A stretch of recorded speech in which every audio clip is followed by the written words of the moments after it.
for October the 22nd, 2015 to order. I'll ask that you please rise for the invocation, followed by the Pledge of Allegiance. Our most loving and gracious Heavenly Father, God, we thank you for this day, the blessings that you have bestowed upon us as a city, as a state, and as a nation.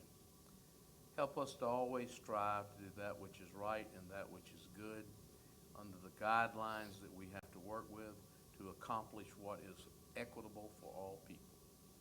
Now give us wisdom and understanding in all that we do and all that we say. In thy name we pray. Amen.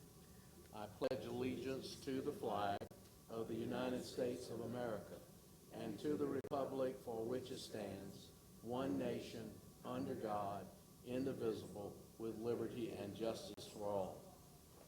You've got one proclamation. Mr. King, I'm going to ask you to take care of the proclamation down at the podium, sir. Well done.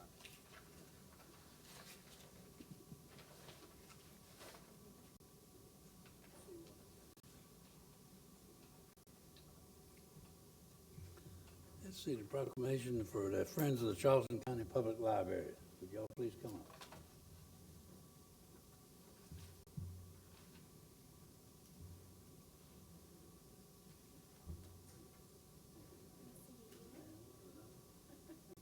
Could y'all come sit down here and let the clerk read the proclamation. Clerk?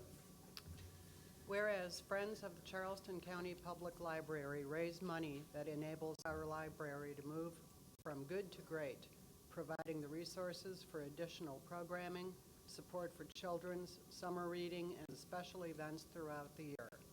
And whereas the work of the Friends highlights on an ongoing basis the fact that our library is the cornerstone of the community, providing opportunities for all to engage in the joy of lifelong learning and connect with the thoughts and ideas of others from ages past to present.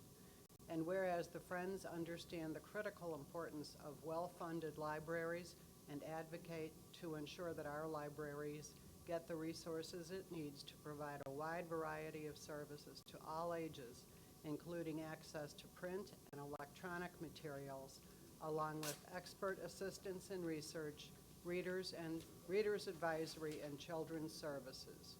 And whereas the Friends' gift of their time and commitment to the library sets an example for all in how volunteerism leads to positive civic engagement and the betterment of our community. Now therefore be it resolved that I, R. Keith Summy, Mayor of the City of North Charleston, do hereby proclaim October 18th through 24th, 2015 as Friends of Libraries Week, and urge everyone to join the Friends of the Library and thank them for all that they do to make our library and community so much better. You know, Charleston County's in the midst now. Past that bond issue, and they're going to be building a lot of libraries. And Jude, I know y'all have been active in this thing for a long time, and y'all pushed that very much. And we appreciate y'all doing it. And I know y'all been associated with us for a long time now, so I appreciate it. Y'all coming tonight, but it's my pleasure to present this to you. Thank you so much. Thank you. Y'all please speak. Speak.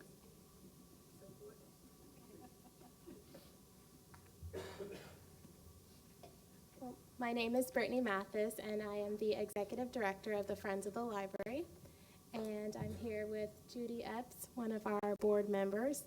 And we just can't tell you enough how thankful we are to have this proclamation be read, and just for the recognition. We think libraries are very important, and you know, we want to continue to do good work in the community.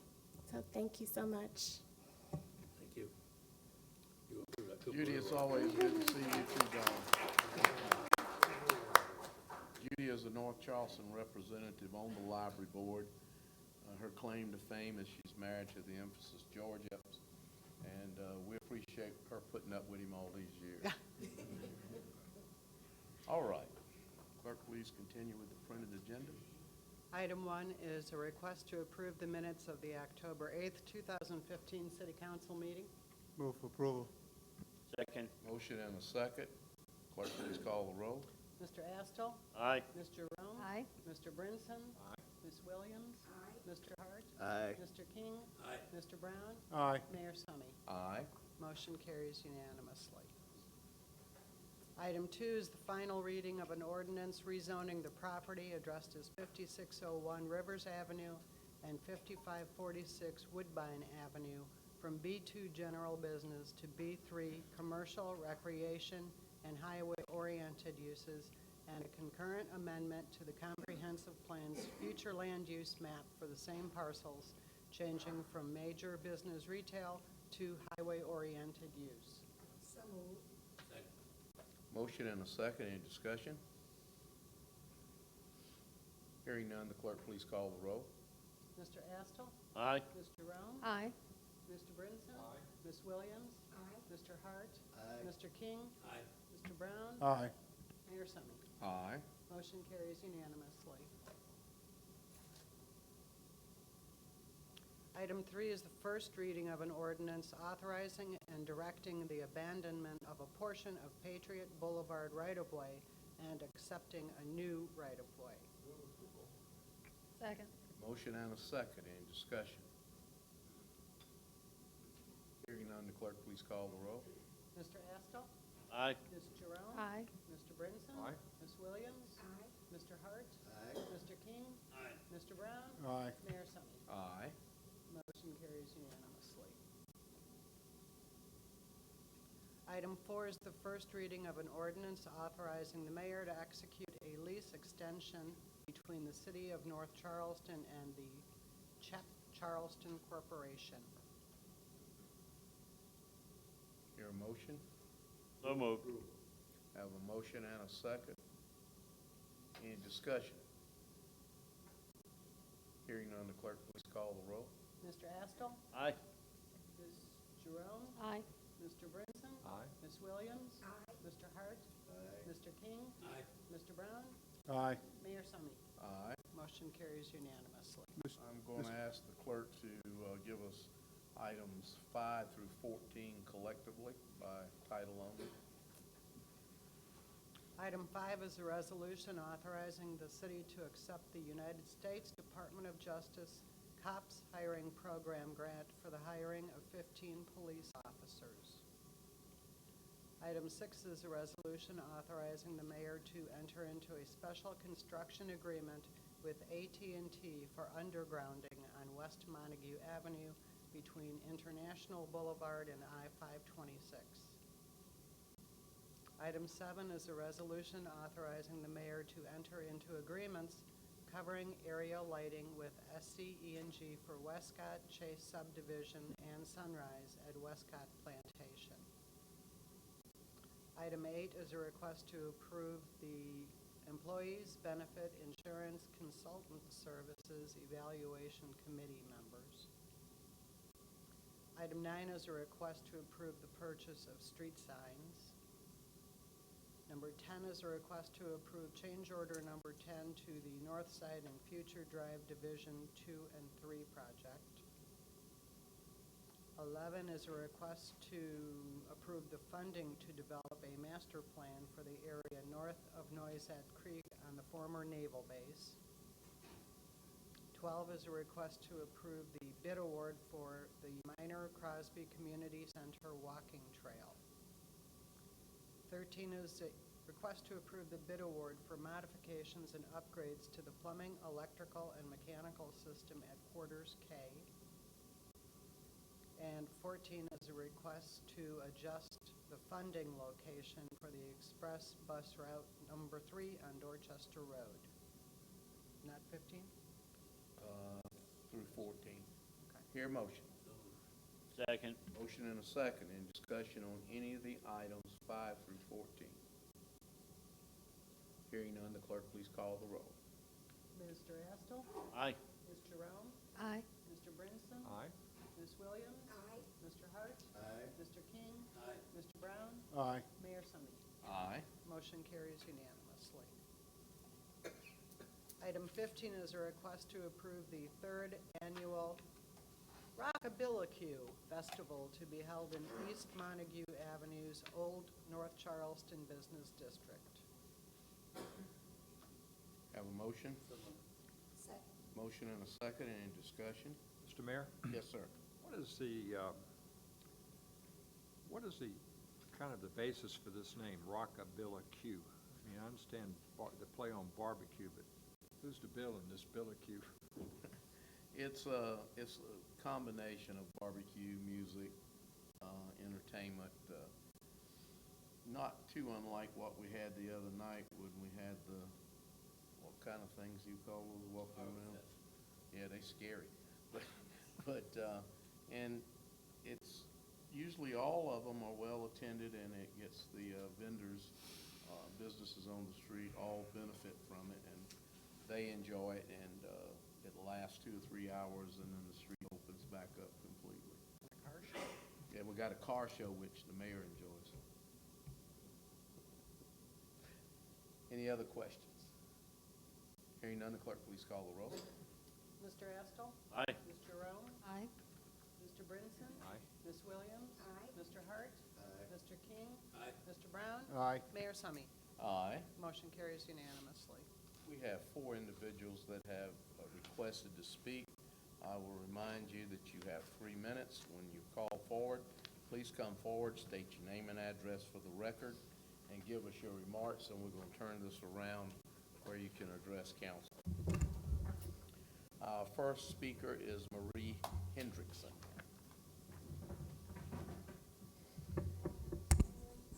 You got 3 minutes, and the clerk is in charge.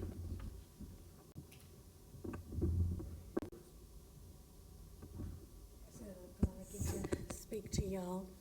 Good evening. I'm Mary Hendrickson, and I live at 7941 New Ryder Road. My husband Paul and I have lived there since 2006 when we first built the home back in that new area. Our home lines some beautiful wetlands and had a pond back there. And my husband, who loves to fish, absolutely, it was his dream world. He would even be out there in his pajamas in the morning fishing in the early morning. We became aware of a drainage issue, or flooding issue rather, in 2008. We had a 500-year storm, and we had 24 inches of water in our home at that time. We lost about 90% of everything that we owned, but due to the generosity of local craftsmen and contractors and generous people, we were able to repair our home and live back in it. And we've lived there in relative peace and tranquility until this year. We haven't had any significant flooding issues until June 9th of this year, whenever we had about 8 inches of water in our home that saturated all of our flooring. The baseboards of flooring had to be removed. June 25th, we had 9 inches of water in our home just from regular rain events. And at that time, we lost all of our furniture and our computers. June 12th, we had additional water invading into our garage. And at that point, we felt that not only were we at risk of unseen mold growth, but we truly felt unsafe. We have grandchildren that we felt we could no longer safely have in our home, because rain events happen at night too, don't they? And we could not wake up to 24, 12 inches, whatever it is, with small children trying to get them out of our neighborhood. My car flooded on June 25th as well. We actually moved out of our home in July to the safety of our daughter's home in Goose Creek, and moved the remaining household items that we had left into storage. However, on August 31st, 18 inches of water were in our home. We were not there. It was already in extreme need of repair and mold growth even then. But then, of course, the 1,000-year storm on October 3rd just rocked everybody's world. But I'm here to tell you, as City Council, that's nothing new to us. We've experienced that 5 times this year. We can no longer live in our home. It's not safe. I actually had surgery in August. Had I been in my home recovering from foot surgery, I could have very possibly have caught a very dangerous bacterial infection from the contamination from the water that has sewage mixed in it. So at this point, I just wanted to make you aware of our situation.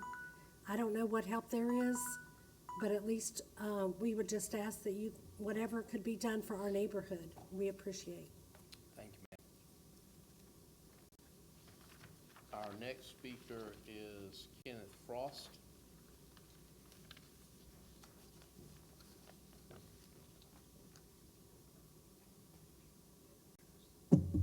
Good evening, council. I live 2 doors down from Mary Hendrickson. I bought the home back in 2008. October 16th, I closed. October 24th, 2008, I was out the house from the flood. From 2008 to 2015 up to now, I flooded 5 times. I have the pictures and the timestamps to prove it. With me is, I keep leaving my job. I work at West Vaco, and I got to keep monitoring. I got to be there to monitor the equipment. But I keep leaving from rain. My wife's call said, hey, you got to come home. Now, I don't know if my job is being lenient right now, but I can lose that. And I don't want to lose my job behind this mess back here. I don't know no more what to say now. Like I said, it's 5 times, and I guess what I'm saying is that what I'm saying is I had enough of it. No one is saying nothing to us or what's being done. I have kids in the house, and their safety come first. And I'm just asking, just tell me what's going to be done to that area. If nothing is, then I can accept that and I can go. But to keep saying that we're working on it, we're doing this, we're doing that, that's not enough. And where we're located, me and Mary located, is very bad. It's very bad. And like I said, 5 times already. I'm not counting the water that comes to the front yard and go back. That was several times too. I'm saying 5 times in the house. I mean, that's my first home. I lived downtown all my life, never flooded. All my life. I come up here. But that's my first home. That's all I have to say. Thank you. Our next speaker is Anthony Bryant.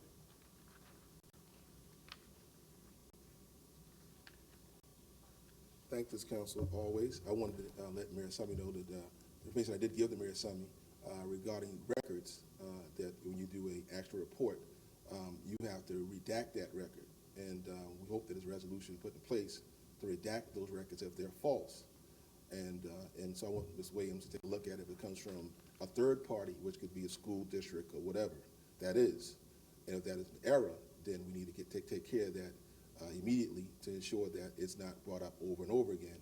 And particularly the article about mugshots that was done and how people are using mugshots on people and using these mugshots over and over again, and it cause real problems with the internet. And for example, is Anthony Bryant online? It's 1,000 Anthony Bryants, 1,000. And so therefore, we want to make sure your name could be the same name as well. So I think it's in the public interest that we deal with that issue at the national level and do that on that issue. Second issue would be the South Carolina Insurance Commission. We did make a public comment in 2013 to Ray Farmer regarding our current FEMA maps, and that the FEMA maps must be updated in low-lying areas. With 1,000 dams in South Carolina, many of those dams need to really be looked into seriously, and we have to ask exemption to Senator Scott and others for an exemption above $33,000, and for small business owners as well. Because this part of the state, we've already got a lot of flooding anyway. So to have the dams failing us with lakes and rivers throughout this state, it's important that you understand that some of this burdens are not your burden, it's FEMA's and also the South Carolina Insurance and DHEC. Let's be real about what's going on here. And so you shouldn't bear the burden of this problem alone.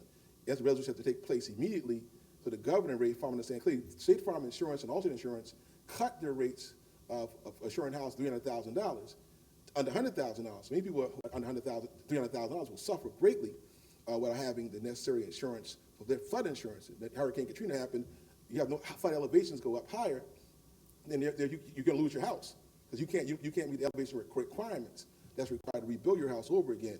So we have to get FEMA to understand clearly that we need to get these maps done all over again.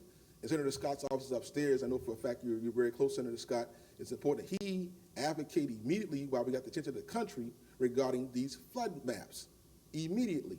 And I want to submit this to the body that I did speak on behalf of my on behalf of the issue, and to ensure that everyone is really knows the importance of them getting on the phone with FEMA. We want to totally change these FEMA maps and floodplain zones immediately. And thank you for your time and your service. Thank you, my friend. Our next speaker is Kenneth Frost. He already spoke, I'm sorry. Gary Pearson. Gary Pearson. Gary Pearson.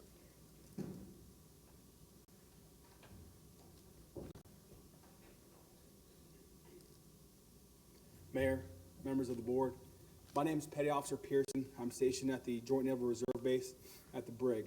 I've been here since 2014. I bought my first house, 7937 New Rider.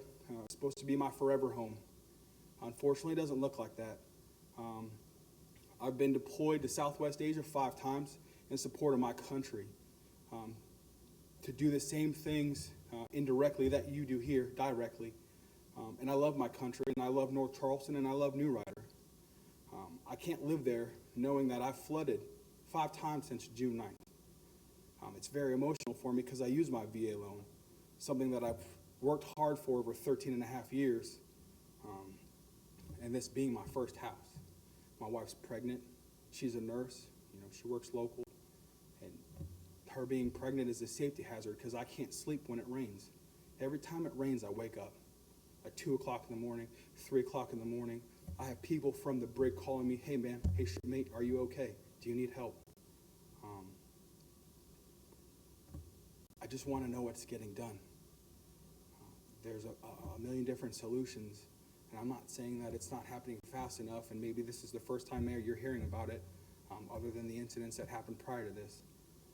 But it is scary for a lot of us, and if you look, you know, down our neighborhood at the end of that cul-de-sac, it looks like a war zone. But like Mr. Frost said, and Miss Mary, it's nothing new to us. We continue to flood out. What are we supposed to do? What avenues can we take? Do we build a moat around our little neighborhood and force the flood to someone else? Can we do something about the drainage? Can we make the retention ponds bigger? I wasn't aware of, you know, prior incidences until I bought the house. And I have a great set of neighbors that I consider family, just like I would in the military. And they've taken care of me, they've taken care of my wife, you know, at the most critical times. And that's all I want to say. So, thank you. Thank you, sir. I've asked our attorney to address the issue on New Rider because we are aware of the problem back in 2008 when it happened, and we went in and tried to help the folks in that area. But if you want to bring them up to date. Yeah, I'd be happy to, and the folks that live on New Rider are familiar with this, but I think it's important for council and the rest of the public to hear sort of the history of the situation out there is certainly a terrible problem and continues to be a terrible problem. The city has tried over the years to address some of those problems, and as the First Lady spoke about the contractors being generous and donating their time, that was at the encouragement of Mayor Summey years ago, and so, you know, the city has tried to do that. The residents of New Rider Road brought a lawsuit a few years ago against the developer, the builder, the engineers, and the city of North Charleston. Maybe some other people who were involved in the development as well. They pretty much did what lawyers do. They sued everybody involved. They had a good lawyer, and the city was sympathetic to the cause of New Rider. And frankly, even though we were sued and therefore an adverse party, I met with the lawyer for the New Rider folks, and the mayor directed me to do everything I could to encourage our insurance carrier to contribute money to give to the residents to help with the problem. That was not very easy. Insurance companies, as you know, are in the business of collecting your money. when they comes to paying out money, they're not so easy to get along with. But in any event, we were able to convince the insurance company that represents the city to contribute $500,000 to settle our portion of the case. And so $500,000 was given to the plaintiffs in that matter, and it was divided among, I think, 25 or 26 folks, including Ms. Hendrickson and Mr. Frost, who are here tonight. And Mr. Pearson, I don't believe you participated in that. You must have bought your home from Mr. Atkinson. Mr. Atkinson was the lead plaintiff in that case. And if he didn't tell you about the problems there, this is just free legal advice. You should find you a lawyer about that. But in any event, there are some things that are going on. I can't say that it's going to solve y'all's problem because we don't know. But the city has also been sued by Lazy Boy and some of the other tenants off of Mall Drive. The drainage system that impacts you guys also impacts Northwoods Mall, the area around Belks, and the Lazy Boy. Now, the city inherited that problem from the county, who actually were, when it was built, wasn't in the city. But that being said, we have appropriated $3.2 million. $3.2 million in the budget to do a project that will relieve some of the problems over there at Northwoods Mall and at Lazy Boy. We are hopeful that that relief, by moving that water on out to the reservoir, will give your water, that's got to come all the way under the interstate, somewhere to go. Where we are now, as you know, it's a lake from the reservoir through Belks, through the mall, up into New Rider Road. So hopefully when that project gets done, that is going to give you some relief. Butch Barfield, who is our disaster relief expert, is trying to communicate with FEMA and the federal government about some potential grants to do something else in that area. And so we're trying. I know it's frustrating. I know it's not moving as fast as you would like. And I can't promise you that it's going to solve the problem, but we're aware of it. We hear you. We care. I just thought it was important for everybody to understand that it has been a history of efforts, and we really feel for you. And I know Jarvis and his folks were out there after this last event doing inspections and trying to help in any way that they can.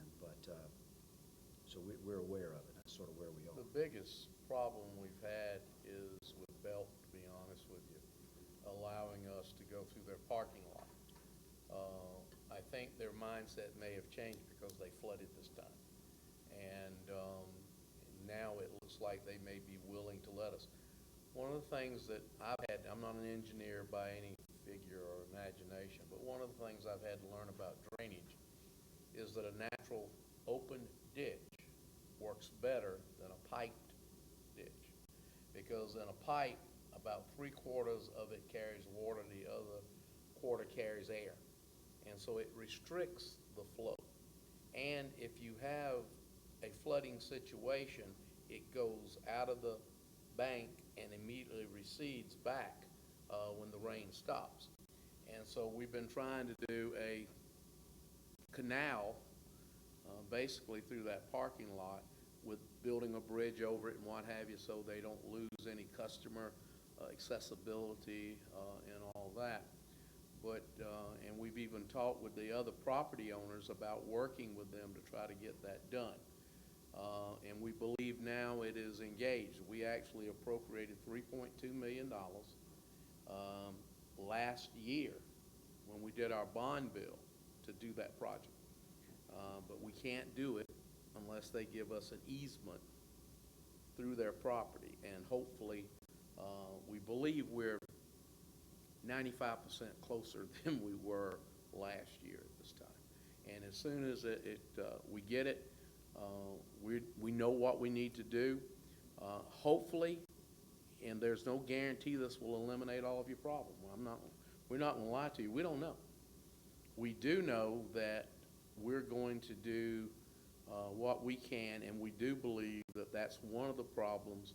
I tell people all the time, you know, I know that if you've got a 20-inch pipe dumping into a 50-inch pipe, when the 50-inch pipe backs up, the 20-inch pipe's going to back up as well. So we believe that there will be some relief for the area over there. And we will keep you informed and in touch as soon as we get to where we know we can start construction. One of the other problems we have is when you get to the reservoir, we don't have any control over the reservoir. It is in another county. And we have to run to that area. So we're doing everything we can.